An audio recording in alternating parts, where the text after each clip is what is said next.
요한복음 4장 27절 이하의 말씀인 것입니다. 이때 제자들이 돌아와서 예수께서 여자와 말씀하시는 것을 이상히 여겼으나 무엇을 구하시나이까 어찌하여 저와 말씀하시나이까 묻는 이가 없더라. 이 앞에 이야기를 보면 예수께서 사마리아의 수가성 우물가에서 남편을 5나 갈아 제끼고 6번째 남자와 살고 있는 한 여자와 구원에 관한 이야기를 하셔서 주님께서 이 여자를 주님께로 인도한 사실을 우리 배웠습니다. 예수님께서 이 수가성 우물가에서 이 여인과 이야기할 동안에 제자들은 사마리아 시내에 먹을 것을 찾아갔었습니다. 그 사람들이 먹을 것을 사서 와보니까 예수님께서 한 여인과 대화를 하고 있었습니다. 그래서 제자들이 깜짝 놀랐었습니다. 주님께서 낯선 사마리아 여인하고 이야기를 하고 있기 때문에 제자들은 도저히 이해할 수가 없었습니다. 왜냐하면 유대인들은 사마리아 사람하고 서로 상종하지 않았었습니다. 유대인들은 사마리아 사람을 개라고 취급했었습니다. 더구나 유대인의 남자가 사마리아인 여자와 대화를 한다는 것은 있을 수 없는 일이고 상식에 어긋난 일인 것입니다. 그럼에도 불구하고 예수께서 사마리아의 한 여자하고 대화하는 것을 보고 예수님의 제자들은 이상하게 여겼다고 이게 말했는 것입니다. 예수께서 여자와 말씀하신 것을 이상히 얘기하셨으나 무엇을 구하시나이까 어찌하여 저와 말씀하시나이까 묻는 이가 없더라. 그건 왜냐하면 여러분 예수님은 성삼위일체 하나님 중에 제2위 하나님이신 것입니다.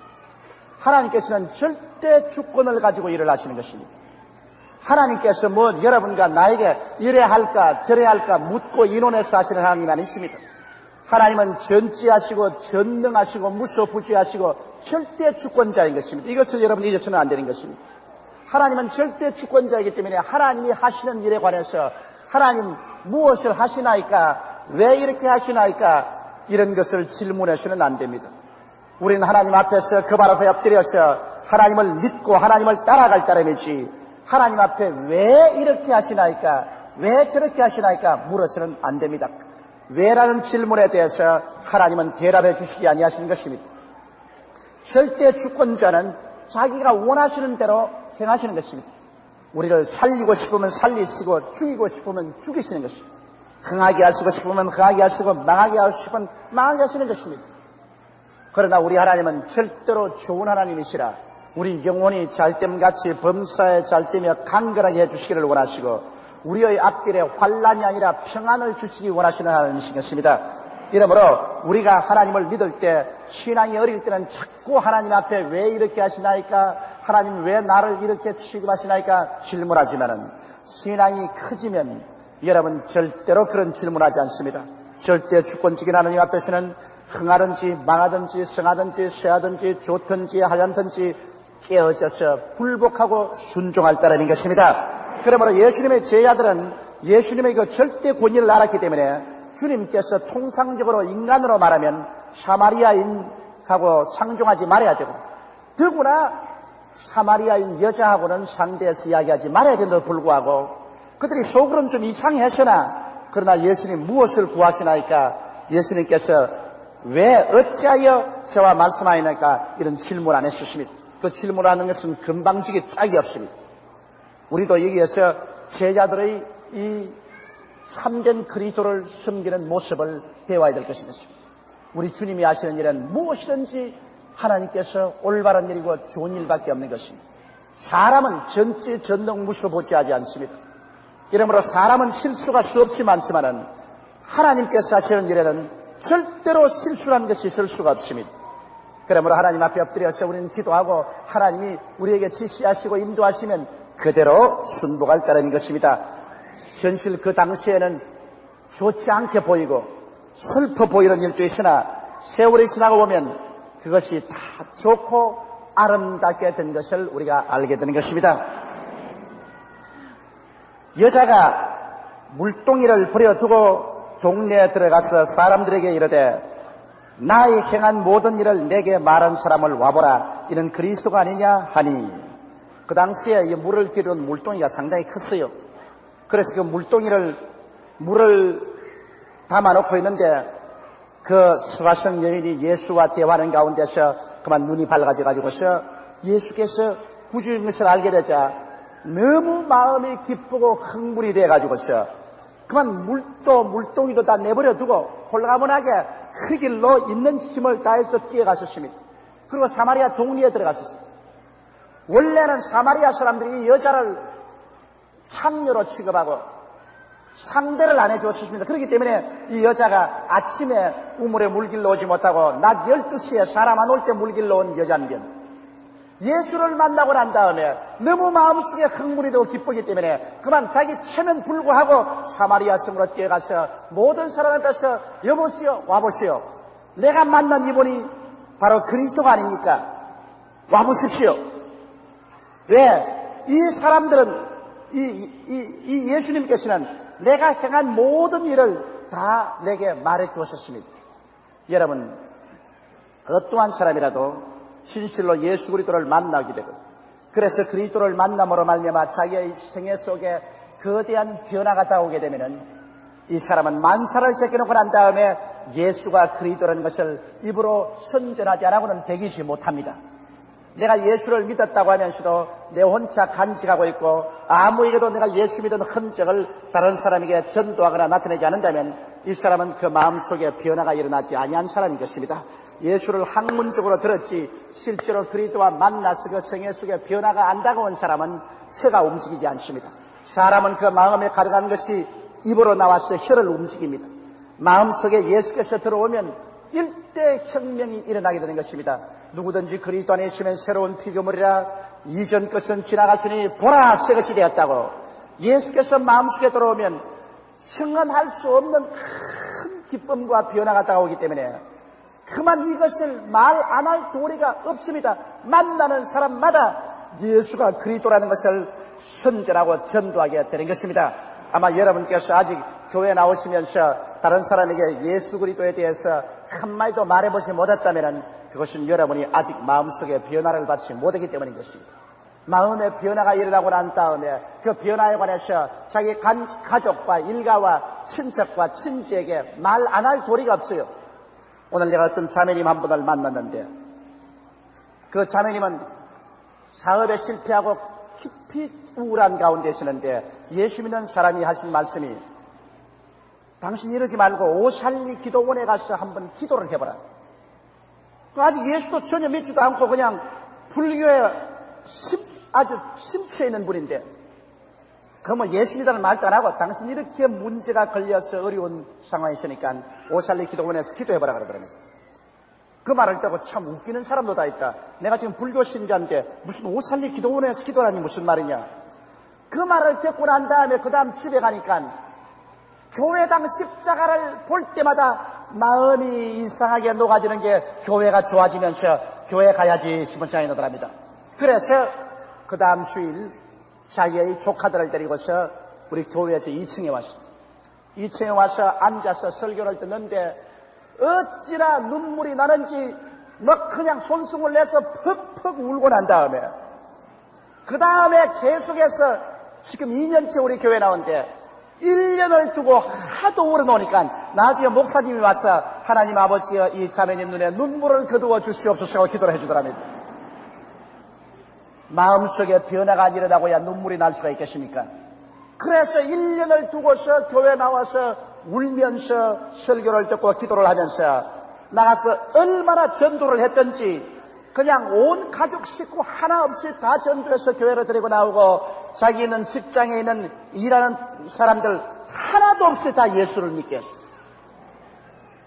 앉아나 서나 입만 열면 예수가 그리스도라는 것을 전도를 하고 있는 것입니다.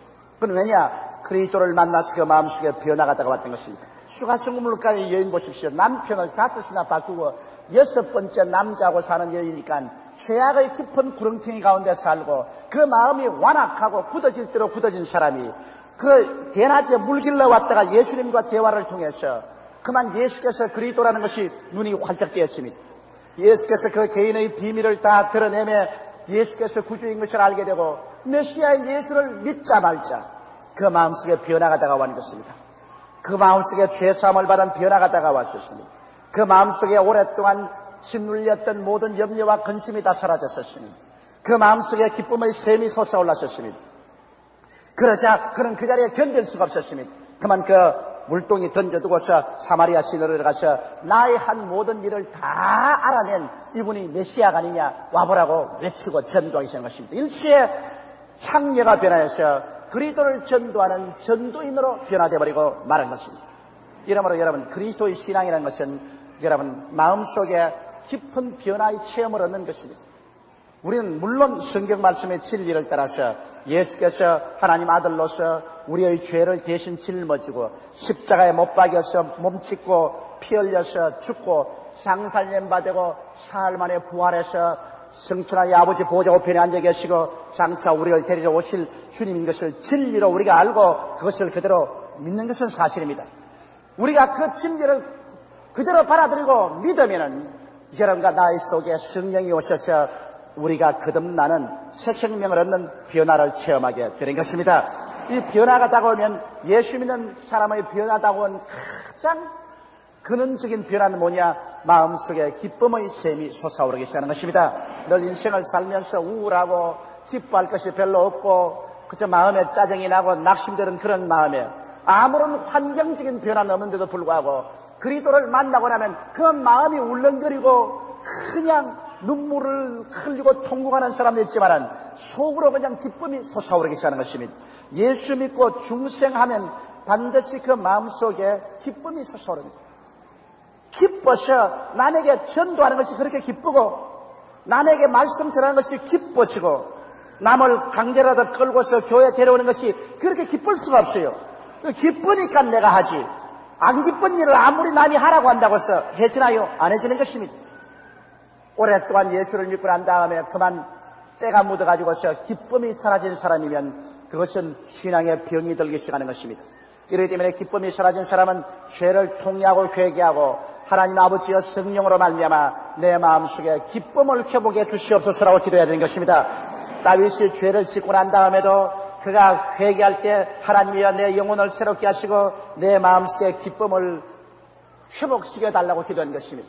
예수님께서도 내가 내게 기쁨을 주려니 이 기쁨을 빼앗을 자가 없을 것이라고 말한 것입니다. 이렇기 때문에 그리스도의 신앙은 마음속에 기쁨을 가져야 되는 것입니다.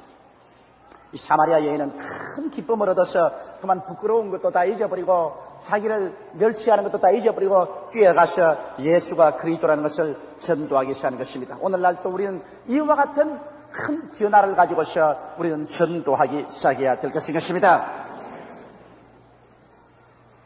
그 다음 저희가 동네에서 나와 예수께로 오더라. 이 사마리아 여인의 선전을 듣고 난 다음에 사람들이 때를 지어서 동네에서 예수께로 나오기 시작한 것입니다. 여러분과 내가 예수 그리스도를 선전하고 예수를 전도할 따름이지 여러분과 내 힘으로 구원을 할 수가 없습니다. 제가 제일 처음에 예수를 믿고 난 다음에 그 마음이 너무 기뻐가지고서 막 열심히 전도를 했습니다. 마음의 기쁨이 생기니까 별 도리가 없어서 막 버스에도 가서 버스에서 예수 믿으라고 내가 막 고함을 치고 전차간에서도 막 예수 믿으라고 고함을 치고 그리고 시장터에도 예수 믿으라고 고함을 치니까 내가 알던 친구들이 전부 날 미쳤다고 해서 나를 피해서 도망을 쳐요.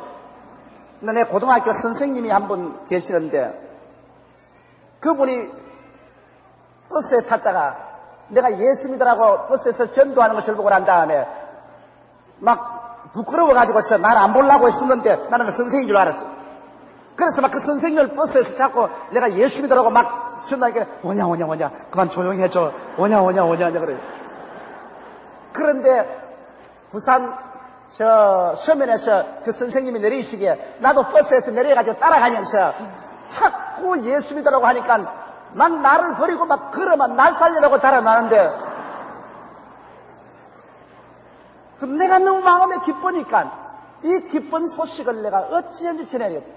그런데 제가 성경도 한번 통독을 안 하면서 전도하다가 그 불신자들에게 굉장히 신란을 당하기도 했었습니다. 그 사람들은 성경을 읽고 알면서도 예수는 안 믿은 사람이니까 막 성경을 가지고 내가 떠이는데 내가 성경을 읽어봐야 알지 뭐. 나는 예수 믿고 기쁜 것만 하니까. 그래가지고서 그냥 면박을 당하기도 하고 그렇게 했습니다. 그러나 그냥 면박을 당하던 욕을 얻어먹던 예수는 그리스도라고 자꾸 전도를 했습니다. 그러고 난 다음에 사람들이 예수 믿겠다면 그 자리에 그냥 꿇어 앉아가지고서 기도를 했어요. 버스 간 안에서도 꿇어 앉아가 기도를 하고 길거리에도 꿇어 앉아가만 기도를 하고 사람들이 구경거리가 되어도 마음속에 기쁘니까 내 기뻐 사는데 너가 뭘 하겠노? 그러고 난 다음 전도를 했어요. 그러고 난 다음 미국 선교사에 가지고서 내가 그날 결심한 사람이 생기면 내가 오늘 5사람 구원했다, 내가 10사람 구원했다 하니까 그때 그 선교사가 정색을 당하면서 그 말 고치라 그래요. 그러니까 네가 어떻게 사람을 구원하노? 구원은 예수님이 하시는 것이지 너는 구원 못한다. 내가 5사람 죽게로 인도했다, 10사람 죽게로 인도했다는 건 좋지만은 내가 구원을 했다니 그건 무슨 말이냐? 네가 어떻게 구원을 하노? 그래서 그게 내 지금 머릿속에 생각이 나요. 하하, 나는 구원을 못하는구나. 구원은 예수님만 하시지 나는 구원을 못하는구나. 그것을 제가 그때 마음에 절실히 깨달았습니다. 여기에도 사마리아 여인이 기뻐서 가서 예수를 막 전도를 하니까 사마리아 사람들이 그 이야기를 듣고서 예수 그리스도를 만나러 전부 왔습니다. 그 예수께로 인도했지. 그러고 난 다음에 예수님의 말씀을 듣고 이 사마리아 사람들이 대거로 구원받는 모습이 나옵니다. 그 사이에 제자들이 청하여 가로되 랍비여 잡수소서. 자, 사마리아 여인이 예수 만나러 오는 군중들을 이끌고 오는 동안에 제자들이 예수님이 혼자 앉아 계시는 거 보고 예수님 잡수소서. 시장하고 점심에 배가 훌륭한데 잡수소서. 가라사대 내게는 너희가 알지 못하는 먹을 양식이 있나니라. 제자들이 서로 말하되 누가 잡수실 것을 갖다 드렸는가 한데 예수께서 이르시되 나의 양식은 나를 보내신 이의 뜻을 행하며 그의 일을 온전히 이루는 것이니라. 그 말씀이십니다. 이 세상에 우리 예수 믿는 사람은 양식이 2가지 양식이 있어요. 한 가지 양식은 여러분과 내가 육신의 양식으로서 떡을 먹고서 배가 불러지고 육신의 생명이 사는 것이 육신의 양식입니다. 그러나 육신의 양식만 먹고는 우리 신앙생활을 할 수 없어요. 예수님께서 말한 것은 내가 먹을 양식이 따로 있다. 그 제자들이 누가 그에게 먹을 양식을 주었는가 하고 이야기했을 때 예수께서 말씀하시기를 나의 양식은 나를 보내신 이의 뜻을 행하는 것이 나의 양식이다. 그 말은 무슨 말씀이냐면 예수께서 아버지의 뜻을 받들어서 사마리아 여인 같은 사람에게 전도하고 또 몰려오는 사마리아 사람 군중들에게 하나님의 말씀을 전가한 이것이 영혼의 양식이 되어서 영혼이 살찌고 살게 된다는 것입니다. 그러면 오늘날 여러분도 꼭 한 가지입니다. 우리도 영혼의 양식이 무엇이냐? 우리가 하나님의 뜻을 행할 때 우리 영혼이 양식을 먹게 되는 것입니다. 우리가 하나님의 뜻을 행하지 아니하고 있으면 영혼의 양식이 안 돼요. 하나님의 뜻은 무엇일까요? 하나님의 뜻은 곧 이것이 예수 그리스도를 믿는 것이라. 예수를 믿는 것하고 그 다음에 예수 그리스도를 다른 사람에게 열심히 전도하는 것이 우리가 영적으로 양식을 먹는 것입니다. 예수님은 당신이 사마리아 여인에게 전도하고 사마리아 사람들에게 전도하는 것이 바로 하나님께서 주시는 양식을 먹는 것이라 했습니다. 많은 사람들이 여러분 음식을 잘 많이 먹지 않으면 사람이 시들해지고 힘이 없어지고 말아요. 그리고 병이 됩니다. 영적으로도 여러분 시들하고 힘이 없는 사람은 왜 그러냐? 영적인 양식을 먹지 않아서 그렇습니다. 그 영적인 양식이란 무엇이냐? 그냥 교회 와서 예배드리고 성경 말씀 듣는 것만 양식을 먹는 것이 아닙니다. 여기에 예수님께서 내가 먹을 양식이라는 것은 영혼에게 예수 그리스도를 전도해서 저들을 구원하는 것이 영적인 양식인 것입니다. 이러므로 전도하지 아니하면 그 사람 영혼이 쭉쭉해지고 마는 것입니다. 전도하는 것이 영적인 양식을 먹는 것입니다, 여러분. 이 때문에 이 목사도요, 설교를 한 주일, 한 2주일만 안 하면 그만 그 영혼이 쭉쭉해지고 말아요. 그 왜냐? 남에게 전도하는 것이 영적인 양식을 자기가 먹는 겁니다. 근데 전도를 안 하면 자기 영적으로 배를 굶게 되기 때문에 그만 영적으로 힘을 잃어버리고 말아요. 이러므로 조장이나 구역장님뿐 아니라 일반 신도 여러분도 끊임없이 예수가 그리스도라는 것을 전도하는 일을 해야 영적인 양식을 먹게 되는 것입니다. 그러므로 예수님 이 말씀을 여러분 깊이 기억해야 되는 것입니다. 가라사대 내게는 너희가 알지 못하는 먹을 양식이 있느니라. 예수님이 친히 당신이 잡수는 영적인 양식이라는 것입니다. 제자들은 서로 말하되 누가 잡수실 것을 갖다 주었는가 한데 예수께서 이르시되 나의 양식은 나를 보내신 이의 뜻을 행하며 그의 일을 온전히 이루는 것이라고 말했습니다. 예수님은 이 영적인 양식을 먹기 때문에 육신이 배고파도 배고픈 줄을 몰랐습니다. 여러분 영적으로 하나님의 은혜가 충만해서 기쁨이 넘치면 육신적으로 배고픈 것조차도 잊어버리고 말아요. 이러므로 우리는 육신의 양식을 먹는 것은 내가 받아들이는 것이지만 영적 양식을 먹는 것은 내가 남에게 전도하는 것이 영적인 양식을 먹는 것입니다. 내가 그냥 앉아서 자꾸 설교나 듣고 자꾸 성경이나 읽고 자꾸 예배만 보는 것이 영적 양식을 먹는 것이 아닙니다. 여러분이 설교를 듣고 예배를 드리고 그 결과로 이것을 남에게 전달해 줄 때 그때 내가 먹는 것입니다. 그 이상의 남을 전달해 주며 먹는 것이에요. 그 옛날에 이런 이야기였어요. 한 사람이 꿈에 천당과 지옥을 가봤는데 천당에도 가보니까 전부 사람들이 앉아서 팔이 뻗퉁팔이고 지옥에도 가니까 전부 팔이 뻗퉁팔입니다. 그런데 천당에도 가니까 진수성천을 차려놨는데 전부 뻗퉁팔인데도 불구하고 사람들이 전부 살이 쪄서 포동포동하고 아주 이쁘거든. 지옥에도 가니까 진수성천을 차려놓고 전부 앉는데 전부 말락병이가 돼가지고서 뼈만 남아있거든. 그 왜 그러냐 보니까 천당에는 이 뻗퉁팔이 되었어도 전부 서로 발이 뻗퉁팔이니까 자기는 못 떠먹으니까 양식을 떠서 서로 먹여줘. 이렇게 서로 자꾸 먹여줘.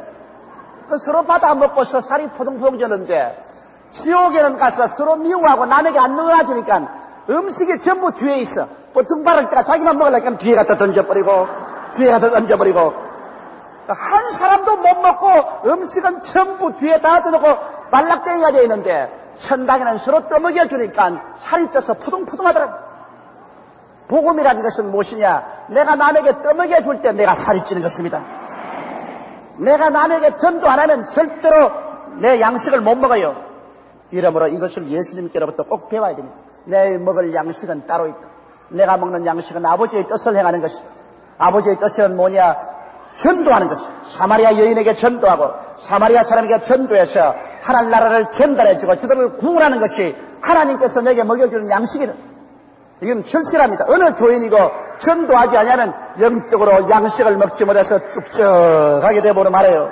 그러나 전도를 하게 되면 양식을 먹어서 힘이 생겨가지고서 기도에도 힘이 생기고 그냥 전도에도 힘이 생기고 믿음과 찬송에도 기쁨이 넘치고 충만하게 되는 것입니다. 기독교의 양식은 남에게 전도함으로 내가 먹게 된다. 한번 따라 말씀하시죠. 기독교의 양식은 남에게 나누어 줌으로 전도함으로 내가 먹게 되는 것이다. 아시겠어요? 그러므로 예수님께서는 아주 영적인 양식을 잘 잡수셨습니다.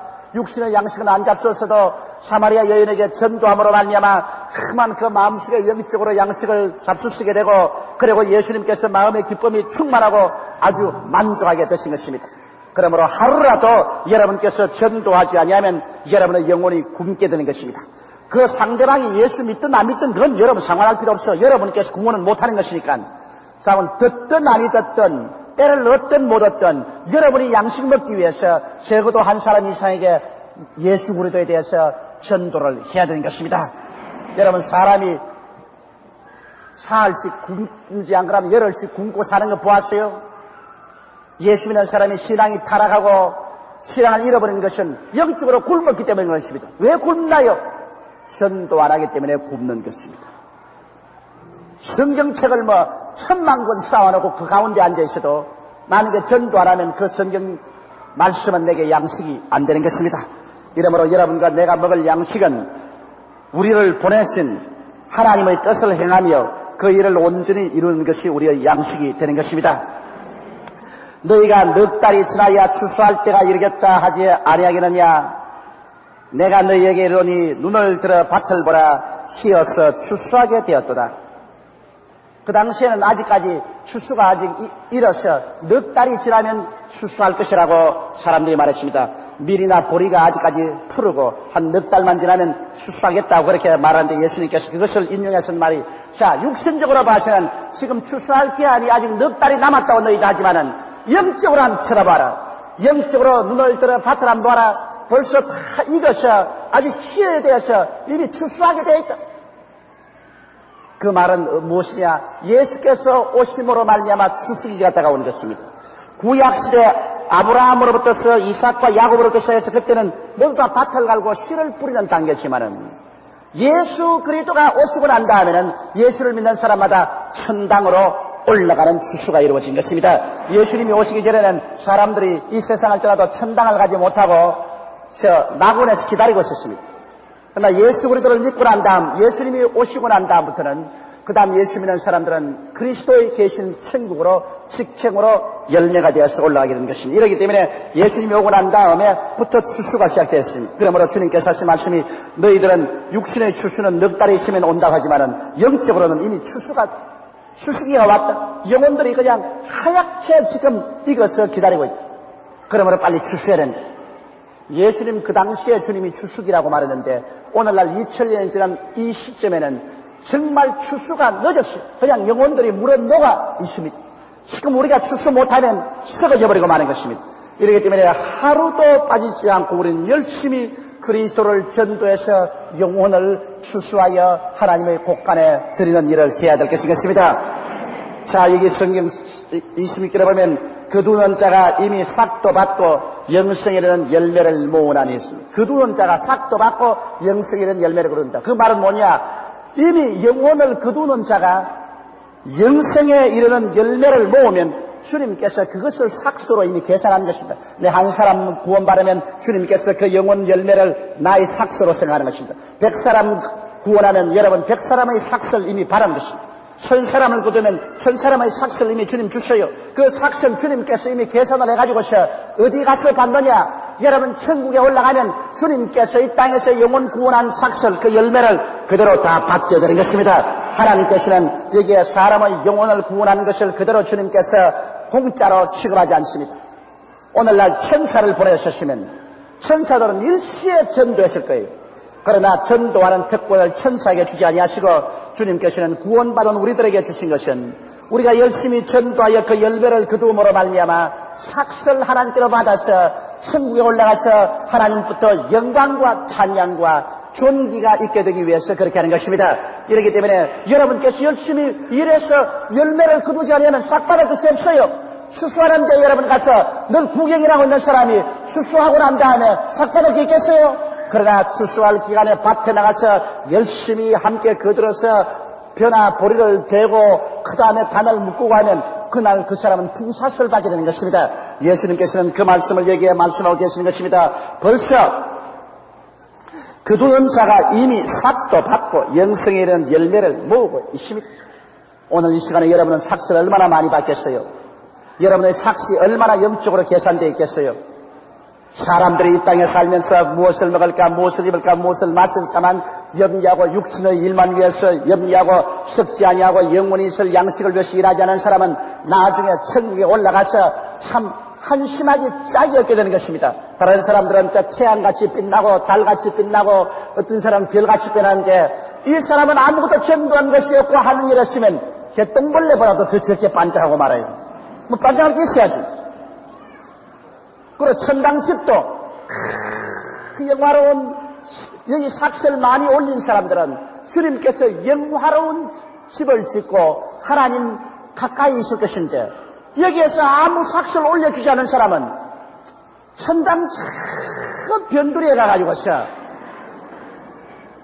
물론 거기엔 판잣집은 없지만은 집도 별로 좋지 않은 곳에 있어요. 이러므로 성경 말씀은 너 행한 대로 갚아주려고 했는데 우리의 행한 상급 중에 가장 큰 상급이 영혼을 구원하는 상급인 것입니다. 이러므로 여러분께서 삭슬 받아서 자꾸 올려드려야 돼요. 영혼 구원 한 사람 구했습니다. 그 삭슬 올려드리고 또 영혼 구원한 그 값으로 삭슬 올려드리면 하나님께서 그 삭슬 받아가지고서 그 삭슬로서 여러분과 나를 위해서 큰 상급을 허락하여 주시는 것입니다. 뿌리는 자와 거두는 자가 함께 즐거워하게 하려 함이라.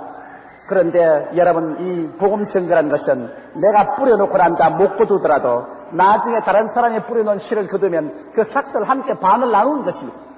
이렇기 때문에 여러분 전도해 놓는다고 해서 난 전도해서 한 사람 완전히 구원을 못했으니 상급이 없으십니다. 그렇지 않습니다. 다윗이 옛날에 전쟁에 나갈 때 자기의 집에 동리에 남아서 가족들을 지킨 사람이나 전쟁에 나가서 이겨서 싸운 사람이나 그 전쟁의 전리품을 나눌 때 꼭 같이 나누었었습니다.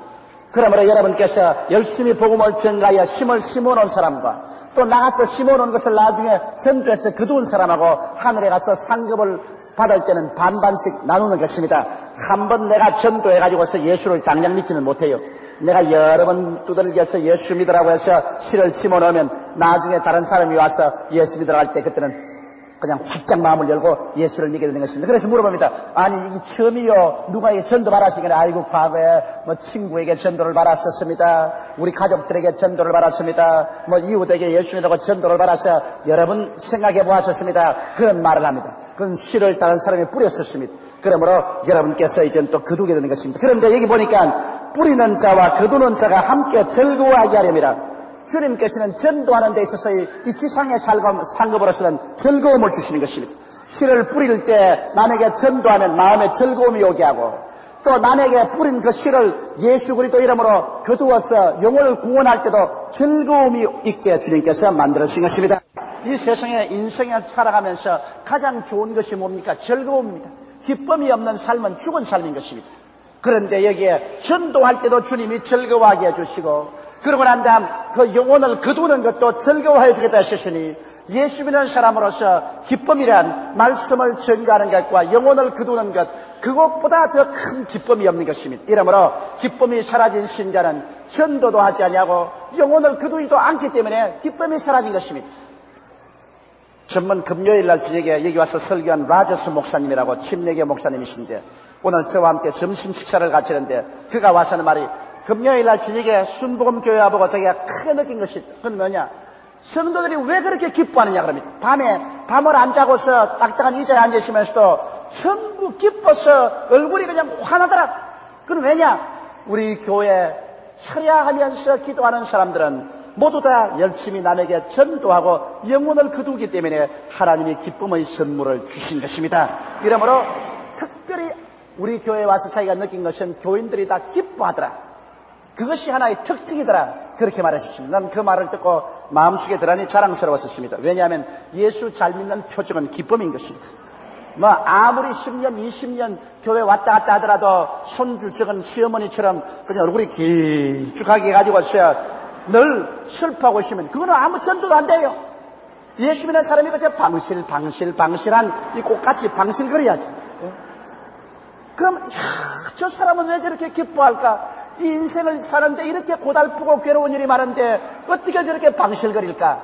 사람들 치고 이 세상에 크고 작은 문제 없는 사람이 어디 있어요? 신세 한탄을 하고 살려면 누구든지 한탄한 사람이 어디 있어요? 그런데도 저 사람은 어떻게 해서 저렇게 방실거리나? 그래서 왜 당신 그렇게 기뻐하오? 묻게 되는 것입니다. 그러면 나는 예수를 믿고 그렇게 기뻐하게 됩니다.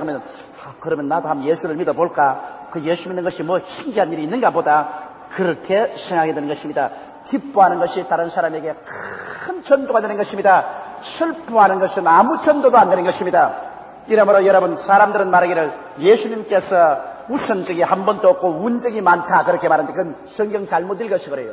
성경에 보니 예수께서 성령으로 기뻐하셨다는 말이 여러 곳에 있는 것입니다. 예수님께서 이렇게 찡그리고 기뻐할 수 있어요? 찡그리고 기뻐할 수 없어요.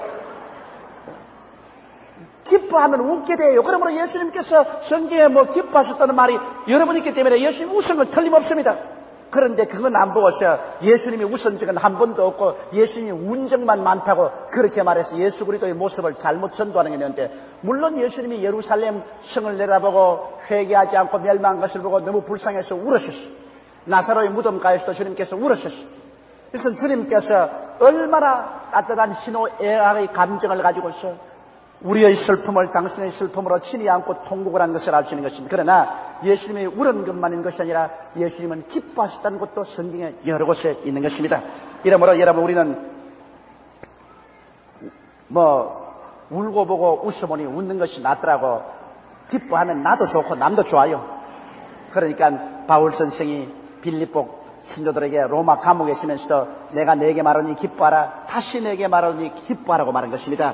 기쁨은 여러분과 내 마음속에 양약이 되고 또 다른 사람에게 큰 전도가 되는 것인데 그 기쁨이 그냥 오나요? 남에게 전도할 때 기쁨이 오고 남을 예수께로 인도할 때 주님께서 즐거워하게 하려고 말씀하신 것입니다.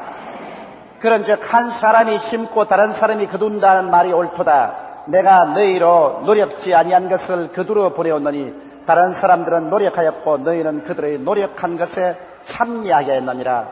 그러므로 구약시대의 모든 선지자 제사장들은 눈물과 피와 땀으로 예수 그리스도 오실 것을 예언하고 심었습니다. 또 우리의 선배 사도들도 피와 눈물로 심었고 우리 한국에도 100년 전에 복음이 들어와서 수많은 사람이 순교를 당하면서 고통을 당하면서 심었습니다. 그 결과 오늘날에 우리들은 즐거움으로 이제는 거두고 있는 것입니다. 가는 곳마다 영혼들이 그저 전도만 하면 푹푹 떨어지는 것입니다. 예수를 믿는 것입니다. 우리 힘으로 된 것이 아닙니다. 전에 우리 선배들이 심어주었고 이제는 우리가 그 심은 것을 거두게 되는 것입니다. 이러므로 심는 자도 기쁨을 하나님께서 허락해 주시고 거두는 자도 기쁨을 하나님께서 누리게 해주시는 것입니다. 여자의 말이 그가 나의 행한 모든 것을 내게 말하였다 증거하였으므로 그 동네 중에 많은 사마리아인이 예수를 믿는지라. 보십시오. 확실한 여러분의 간증이 있으면 그것이 많은 사람의 무신론을 깨뜨린 것입니다. 이 여자가 하는 말이 내가 남편을 5이나 가지고 있는 것 아무도 가졌고 6째 남편하고 사는 것은 모르는데 예수님께서 그 전혀 모르면서 낱낱이 알아내시고 주님께 설명해 주니까 사람들이 그 간증을 듣고 난 다음에 깊은 감동을 받아가지고서 그들이 믿게 된 것입니다. 오늘날에도 여러분 가장 강한 전도가 내 체험담인 것입니다. 사람들이 말하기를 나는 설교할 줄 모릅니다. 나는 전도할 줄 모릅니다. 그렇게 말하는데 그거 몰라서 않습니다. 이 세상에서 가장 좋은 전도가 나는 예수 믿고 이러한 체험을 했다는 이것이 가장 좋은 전도인 것입니다. 내가 뭐 큰 바울같이 말을 못하고 천사같이 못해도 내가 예수 믿고 내가 체험한 것이 알 수 있잖아요. 이거 저는 예수 믿기 전에는 죽고 싶었는데 이제는 예수 믿고 나니까 살고 싶더라. 이것도 전도인 것입니다. 여러분. 전에 예수 믿기 전에는 남편이 미웠는데 이제 예수 믿고 난 다음 남편이 고와졌더라. 또 남자는 난 전에 예수 믿기 전에는 집에 늦게 들어가고 했는데 예수 믿고 난 다음에는 일찌감치 집에 들어가서 우리 가족들하고 모여서 따뜻하게 식사를 나누고 찬송도 하고 예보는 게 좋더라. 그런 간단한 예수 믿고 난 다음 자기의 일어난 것을 간증할 때 그것을 성령께서 강하게 사용하시는 것입니다.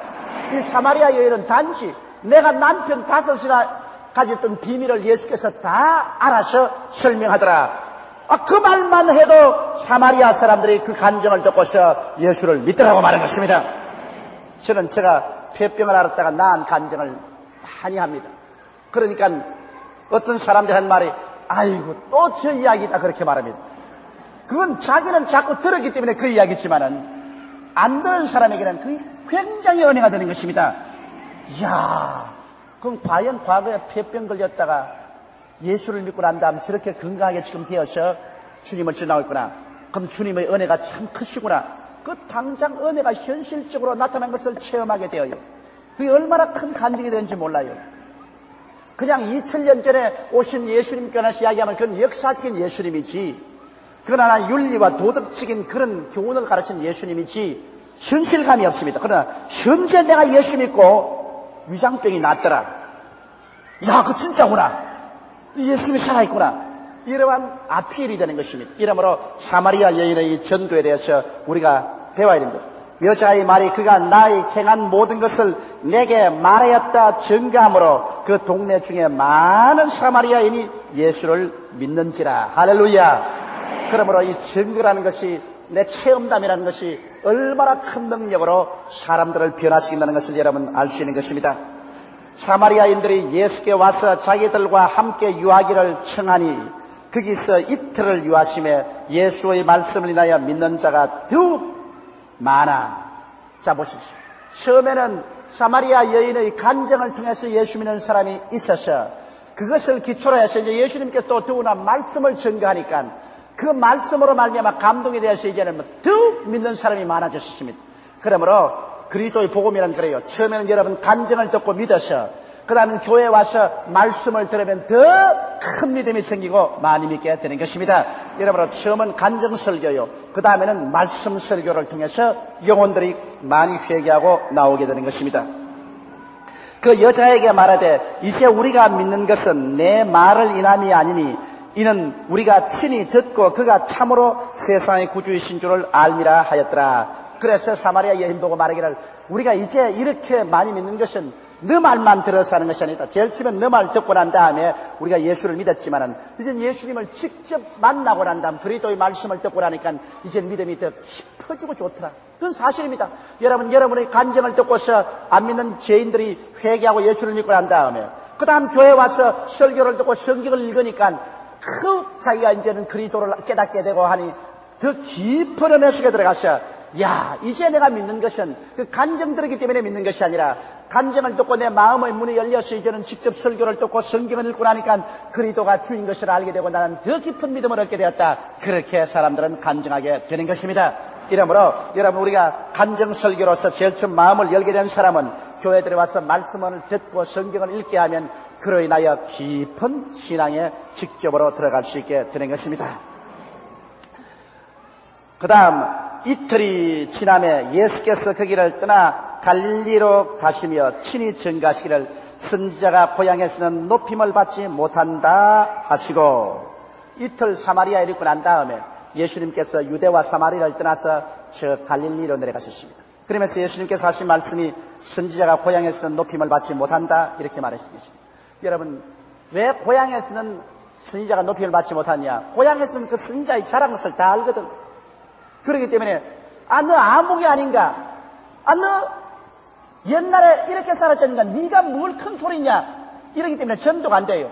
제가 왜 경상남도 울주군 삼남면 교동리 31번지에 가서 그 전도 안 하냐? 이유가 있습니다. 날 보고 우리 고향에 와서 한번 부흥회를 열어달라는 말을 많이 하는데 내가 안 갑니다. 왜 안 가느냐? 그때 내가 국민학교 다닐 때 나를 알던 사람이 다 아는데 요 사이도 만나면 날 보고 조 목사랑 하고 자네가 그럽니다. 또 오면 그 농부들 일하는 분들이 다 이제 영감이 돼가지고서 용기가 자네가 그런데 그 사람 보고서 내가 가서 무슨 권위를 가지고 전도를 해요. 그 사람 날 볼 때 옛날 내 단방 주먹 입고 맨발 벗고 그리고 색가락 메고서 손에 잠자리 채들고 잠자리 때리면서 하게 되게 되면 그거 환하게 알고 있는데 그럼 내가 가가지고서 무슨 권위가 써야 말을 하지. 권위가 써야. 그렇기 때문에 고향에서 선지자가 대접을 못 받아요. 저거 아주 콧물 흘리고 다니는 애 아니냐? 맨발 묶고 하게 되기는 아니냐? 지가 무슨 큰 소리로 이렇게 합니다. 그 예수님께서도 나사렛 고향 땅에 가니까 하나님의 아들인데도 불구하고 저 목수의 아들이 아닌가? 우리 그 홈이 고장 났을 때 또 그렇다면 삽이 부러질 때 가서 장기 부러질 때 고쳐달라면 대패질하고 못질해서 고치는 그 사람 아닌가? 우리 동리에 그 왔다 갔다 하는 그 사람 아닌가? 왜 갑자기 어떻게 구주가 되었어? 어떻게 저 사람이 구주라고 큰 소리 하느냐? 그래서 비난하고 오히려 죽이려고 하는 것입니다. 이러므로 선지자가 고향에서는 별로 환영을 못 받아요. 그러니까 예수님께서 자기 고향 땅을 떠나셔서 갈릴리로 가셨습니다. 그는 자기 고향이 아닙니다. 그건 타향입니다. 그러나 나사렛은 예수님을 죽이려고 하셨어도 그 이웃 동리인 갈릴리에 가서 가버나움에 갔을 때는 사람들이 그를 얼마나 믿고 환영을 했으므로 예수님은 그 후에 3년 반 동안의 목회 생활의 본부를 가버나움으로 삼은 것입니다. 사실 여러분 이거 체험은 절실합니다. 저도 한국 땅에서는 한국의 우리 동료 교역자들도 그렇고 비난을 많이 받아요. 한국에서는 저보고 2단 3단 계급을 막 높여주고 그냥 온갖 그 모함을 하는 사람이 많지만은 제가 한국을 腾떠나서 미국이나 구라파에 가면은 굉장한 환영을 받습니다. 환영도 보통 환영이 아니에요. 마치 하늘에서 떨어진 ET인 줄 알고서 전부 야단 법석을 합니다. 왜냐? 내가 고향에 있을 때는 다 같은 한국 사람이니까 니까지 끼 뭘 큰 소리 하느냐 그러는데 고향을 떠나서 외국에 가니까 신기하게 보거든요. 신기하게 보고 그리고 아주 마음문을 열고서 말씀을 받아들이기 때문에 구라파 가도 참 집회가 잘 되고 비난한 사람 없이 말씀을 잘 받아듣고 미국 가서도 그렇고 동남아에 가도 그런 것입니다. 별 수 없이 사람은 고향 땅에서는 사람들에게 비난을 받고 무시를 받게 되는 것은 예수님조차도 그렇게 당했었으니 우리 같은 사람이야 말할 필요가 없죠. 이러므로 주님께서는 나사렛을 떠나셔서 주님은 나사렛 기적도 행하지 못하시고 안 믿어주니까 그러나 타향인 갈릴리로 가셔서 큰 기적을 행하시고 하나님의 역사를 크게 일으킨 것입니다. 갈릴리로 가시며 친히 증가하시기를 선지자가 고향에서는 높임을 받지 못한다 하시고 갈릴리의 이름에 갈릴리인들이 그를 영접하니 버렸습니다. 이방 땅에 가니까 갈릴리 이방이 아니라 타양에 가니까 타양 땅의 갈릴리 사람들은 예수를 영접하셨습니다. 이는 자기들도 명절에 갔다가 예수께서 명절 중 예루살렘에서 하신 모든 일을 보았습니다. 예루살렘에서 예수님이 하시는 큰 일을 갈릴리 사람이 보았기 때문에 예수님을 크게 환영했다고 말한 것입니다.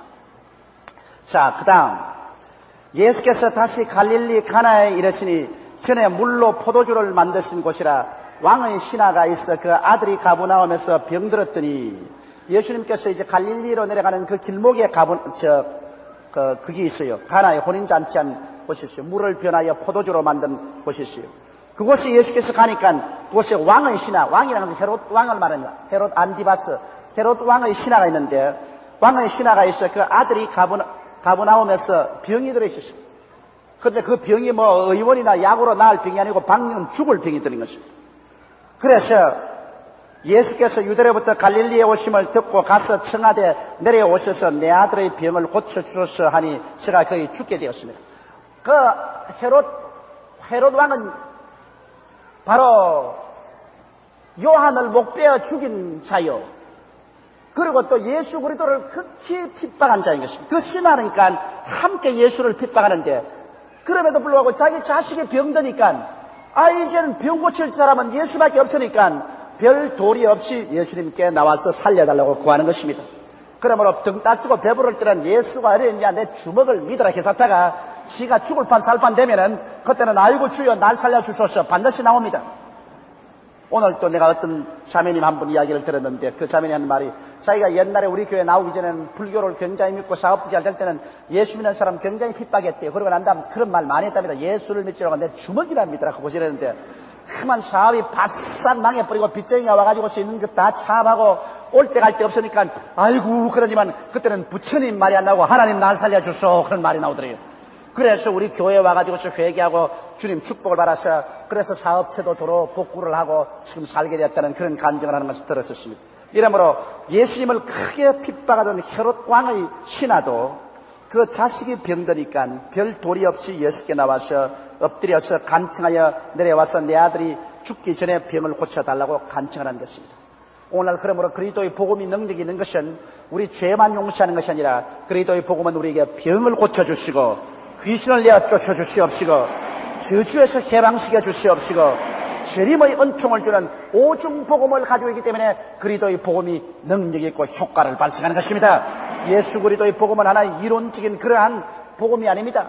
여러분 반드시 그리스도의 복음을 전가할 때 중생의 복음, 성령 충만의 복음, 신유의 복음, 축복의 복음, 재림의 복음을 전하시기 바랍니다.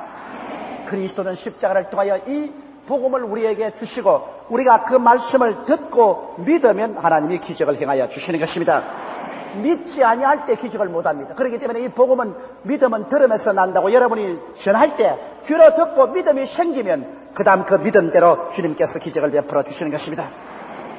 48절에 예수께서 가라사대 너희는 표적과 기사를 보지 못하면 도무지 믿지 아니하리라.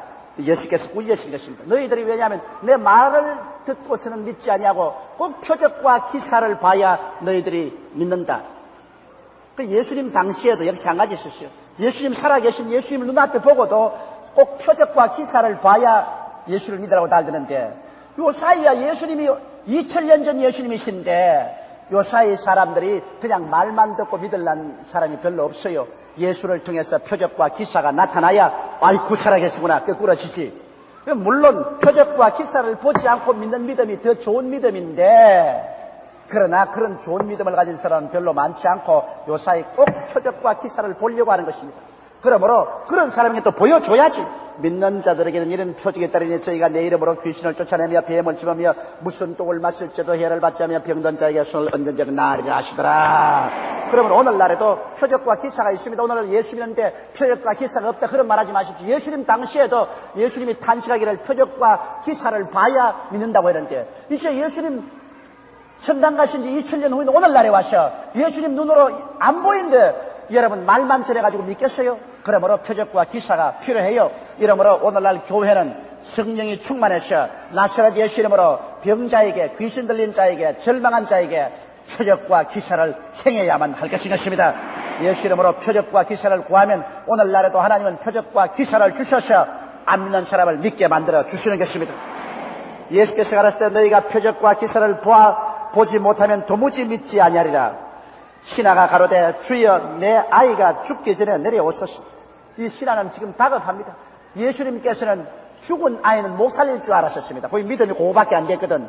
죽은 자도 살릴 수 있는데도 불구하고 죽기 전에 빨리 내려오소서 막 예수께 간청을 했었습니다. 예수께서 가라사대 내 아들이 살았다 하신데 그 사람이 예수 하신 말씀을 믿고 가니라. 그러니까 예수님께서 내 아들이 살았다 말씀이온 이 사람이 그 예수 그리스도의 말씀을 듣고 마음에 믿음이 생겨서 그 말씀을 받아가기 시작한 것입니다.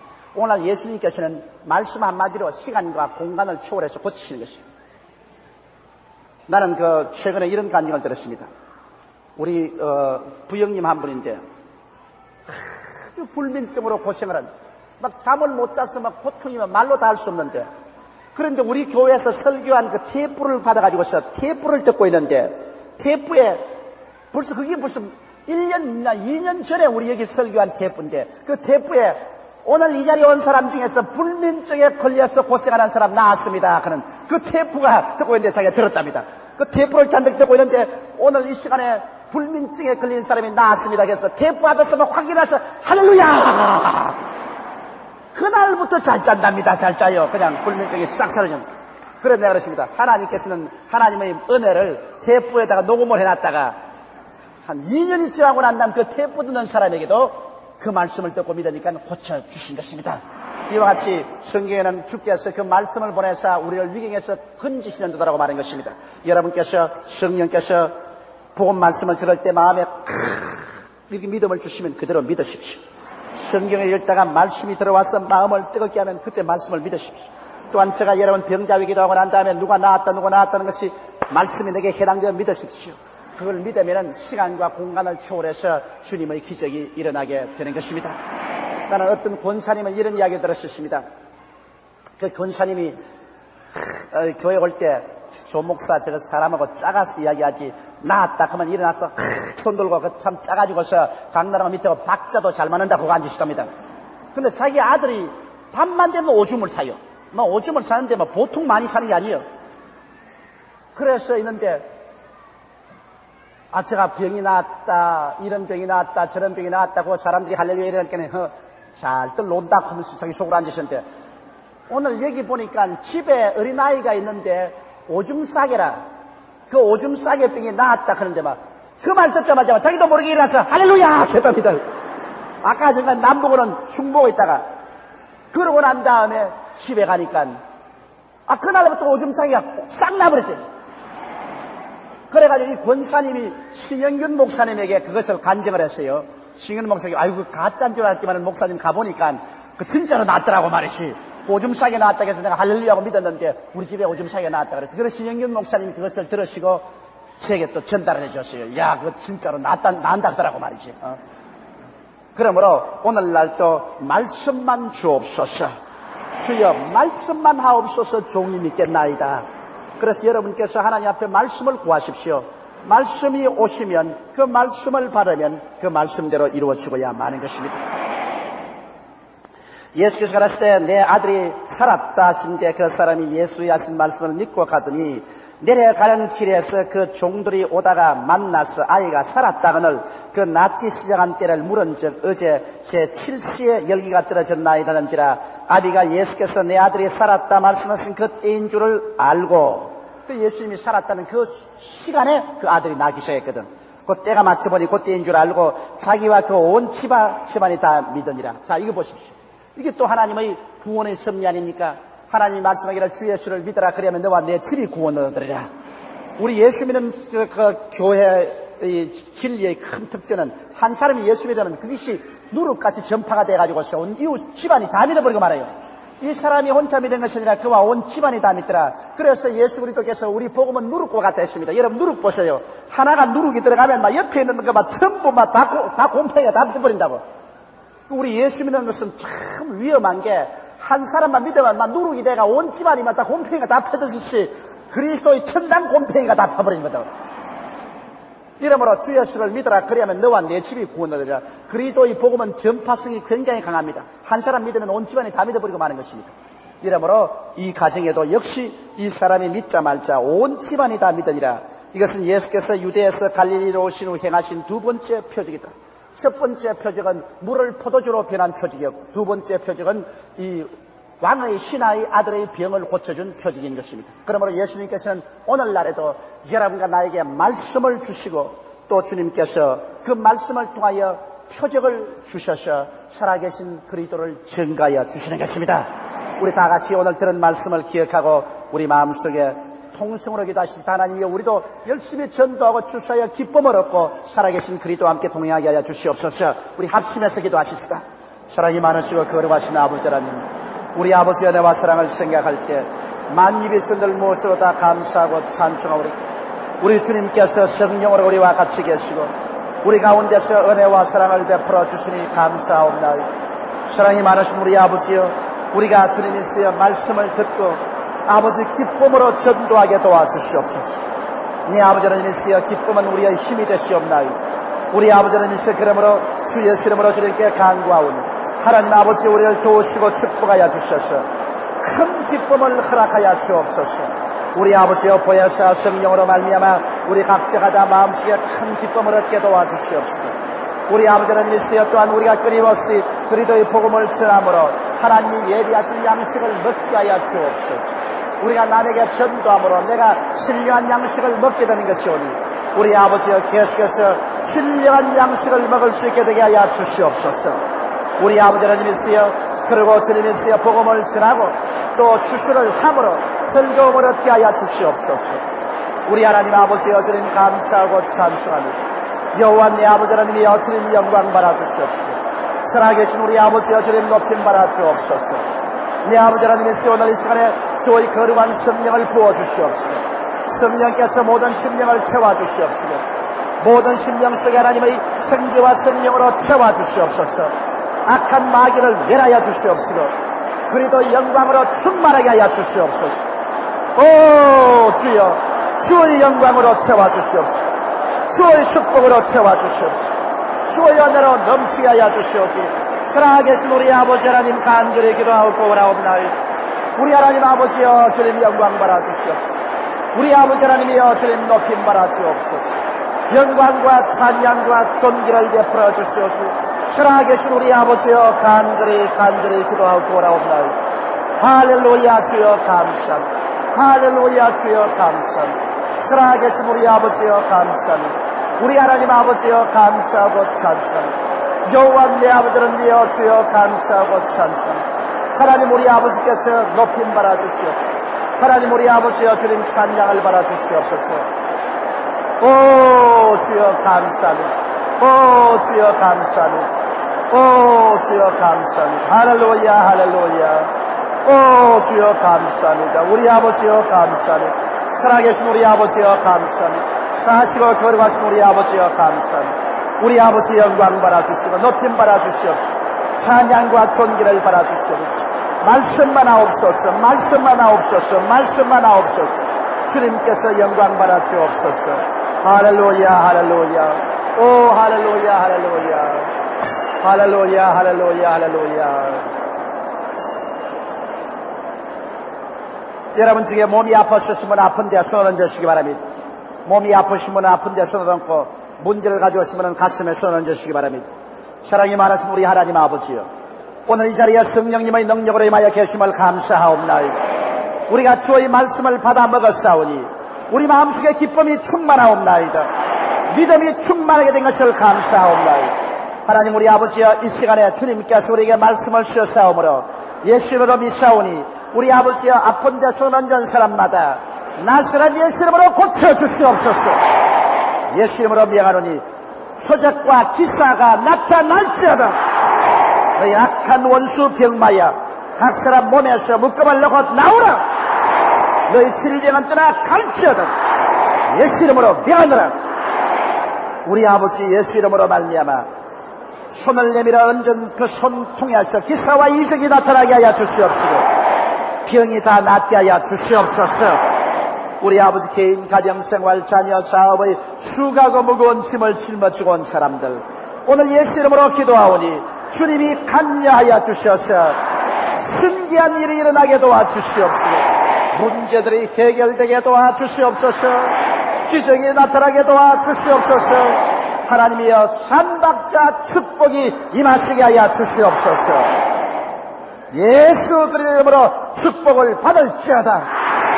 문제가 해결될지어다. 기적이 일어날지어다. 예수 이름으로 기도하옵나이다. 믿으면 하겠네. 구주 예수만 믿어 하시기를 믿고 주께 가기만 하면 영원 삶을 얻네. 십자가에 달려서 예수 고난 보셨네. 나를 구원하시리 예수밖에 없네. 믿으면 하겠네. 구주 예수만 믿어 하신 일을 믿고 주께 가기만 하면 영원 삶을 얻네. 십자가에 달려서 예수 고난 보셨네. 나를 구원하시리 예수밖에 없네.